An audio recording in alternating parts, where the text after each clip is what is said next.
اعوذ باللہ من الشیطان الرجیم، بسم اللہ الرحمن الرحیم۔ مبین جعفر بھٹی ایڈوکیٹ آپ کی خدمت میں حاضر ہوں۔ ٹاپک ہمارا آج کا جو ہے وہ ہے آربیٹر ڈکٹم ورسس ریشو ڈیسیڈینڈی۔ ریشو ڈیسیڈینڈی کیا ہوتی ہے اور آربیٹر ڈکٹم کیا ہوتا ہے، اور اس کا آپس میں مطلب کس طرح سے ہم اس کو کمپیٹ کریں گے، دونوں کا مطلب کیا ہے، دونوں کہاں استعمال ہوتے ہیں، اور عدالتی جو امور ہیں ان میں ان دونوں کی ویلیو کیا ہے۔ یہ سوال جوڈیشری کے ایگزامس میں اور اے ڈی پی پی کے ایگزامس 2016 میں یہ سوال پوچھا گیا ہے، اور یہ سوال جو پیپر میں آتا ہے وہ تقریباً ٹوٹل جو میں نے ایوریجز نکالی ہے، جو میری ریسرچ ہے، according to my research the average of this question is 65%، یعنی 65% یہ ایگزامس میں سوال پوچھا جاتا ہے لا سے ریلیٹڈ ایگزامس جو بھی ہیں۔ تو چلیں شروع کرتے ہیں۔ ریشو ڈیسیڈینڈی ہے کیا؟ ریشو ڈیسیڈینڈی ایک ٹرم ہے، جوڈیشل ٹرم، لا کی ٹرم ہے، لیٹن ورڈ ہے ratio decidendi. Decidendi means the decision of the court. اب اس میں جب عدالت ایک فیصلہ کرتی ہے اور ایک کیس عدالت میں آتا ہے، فرض کرے ایک عدالت میں کیس آتا ہے جی کو کسی نے قتل کا کوئی کیس آ گیا 302 کا۔ اب وہ 302 کے کیس جب عدالت میں آیا، دونوں طرف سے پروسیکیوشن بھی پیش ہوئی اور جو آپ کا ملزم ہے وہ بھی پیش ہوا۔ عدالت نے ان سارے فیکٹس کو، ساری چیزوں کو جج نے دیکھا، اور دیکھنے کے بعد ان سب چیزوں کو دیکھنے کے بعد جب ایک اپنا اندازہ، ایک ایسٹیمیٹ کیا کہ کیوں میں اس شخص کو، اس ملزم کو یا ان ملزمان کو جن کے اوپر ایف آئی آر درج ہو چکی ہے، جن کے اوپر قتل کا الزام ہے یا چوری کا الزام ہے یا ایکسٹورشن کا الزام ہے یا پھر کوئی بھی ایسا الزام جو کرمنل ہے وہ ہے، اسی صورت میں ریشو ڈیسیڈینڈی یعنی تمام جو آپ کے قوانین ہیں اس پہ اپلیکیبل ہے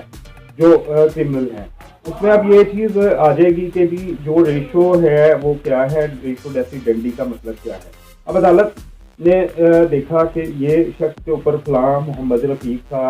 یہ جمیل تھا، یہ ساجد تھا، ان تینوں کے اوپر الزام ہے کہ ان تینوں نے ایک شخص کو فلاں وقت میں فلاں تاریخ میں قتل کیا۔ عدالت میں ایک پروسیجر ہوتا ہے، بارہا آپ سب کو پتا ہوگا، بارہا ڈسکس کی ہوتی ہے، ایف آئی آر ہوئی، اس کے بعد وہ چالان عدالت میں پیش کیا گیا، سارا کچھ ہوا، ایویڈینشلی جو ڈاکومنٹ ہیں ایویڈینشل وہ پیش کیے گئے، شہادتیں جس کو کہتے ہیں وہ آپ کی ڈاکومنٹری ایویڈینسز پیش کی گئی، یعنی جو شاہدین ہیں، وٹنسز ہیں، اور وہ پیش کیے گئے، اور ان تمام کے بعد عدالت نے جو ویپن ہے جس سے قتل ہوا یا وہ ایسا جو کوئی کار ہے جس پہ واردات ہوئی، چوری ہوئی، وہ ساری چیزیں برآمد کریں۔ اب ان ساری چیزوں کو برآمد کرنے کے بعد جب جج صاحب یہ سوچتے ہیں کہ یہ جو کیس ہے 302 کا، اس میں کیا جو پی پی سی ہماری ہے یا آئی پی سی ہے وہ کیا کہتی ہے، اور اس کی سزا قتل کی بنتی ہے۔ 302 قتل کا کیس انڈین پینل کوڈ اور پاکستان پینل کوڈ دونوں میں سیم ہے۔ اب اس میں یہ ہوتا ہے کہ جی یہ 302 کا ملزم ہے، سزا اس کی بنتی ہے، اور یہ چیزیں ایویڈنسی جو ہیں، ایویڈنسز کے خلاف اس کے اگینسٹ آئے ہیں۔ اب وہ ان ایویڈنسز کو دیکھتے ہوئے جب عدالت ایک پورا ڈیسیجن، پوری سٹوری کریٹ کرے گی کہ کب یہ ملزم اریسٹ ہوا، کیا اس کے پاس برآمد ہوا، گواہان نے کیا کہا، all the story of the case وہ لکھتی جائے گی جب جج فیصلہ اپنا دے گا۔ اور فیصلہ جب دے گا اس میں ایک چیز وہ یہ بھی لکھے گا کہ یہ 302 کا ملزم تھا، اس سے یہ چیز برآمد ہوئی، اور اس سیکشن کے تحت میں نے اس کو یہ سزائے موت سنا دی۔ وہ جو سزائے موت سنانا ہے اس سیکشن کے تحت، کیونکہ اس سے یہ چیزیں برآمد ہوئی، کیونکہ یہ انوالو تھا، کیونکہ اس کے خلاف گواہی تھی، یہ اس لیے میں نے، یہ میرے پاس جو ہے وہ قانون کہتا ہے، یہ ایویڈینشری ویلیوز ہیں، یہ سارا کچھ ہے، اس کے مطابق میں اس کو سزائے موت دیتا ہوں۔